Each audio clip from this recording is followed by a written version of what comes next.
NY1 Washington reporter Kevin Frey is with us now. Kevin, I want to get your overall sense of the evening and how it went. There were first-time House members, a new speaker in place rather than having Nancy Pelosi back behind the president.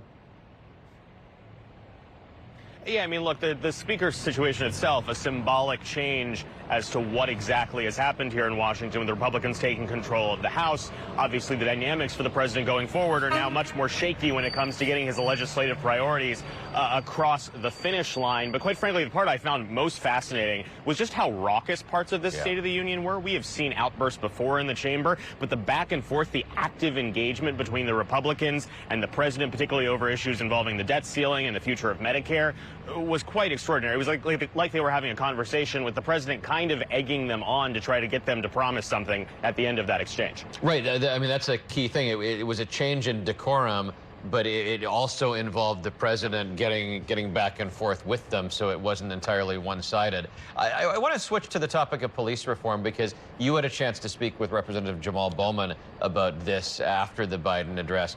Here's what Bowman had to say.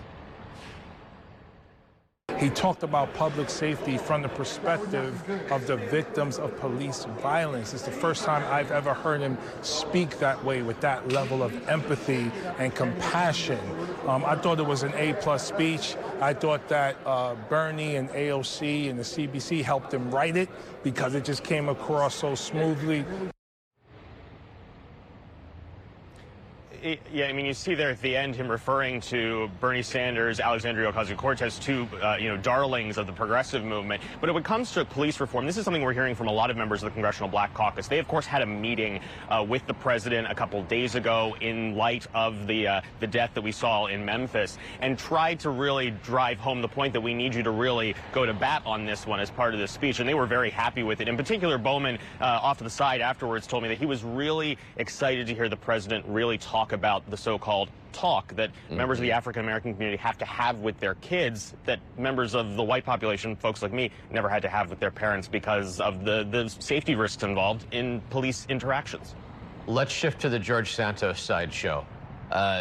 He did not receive a handshake from the president as he entered the chamber, but he was right in there trying to get in front of very prominent members of Congress and others in the chamber.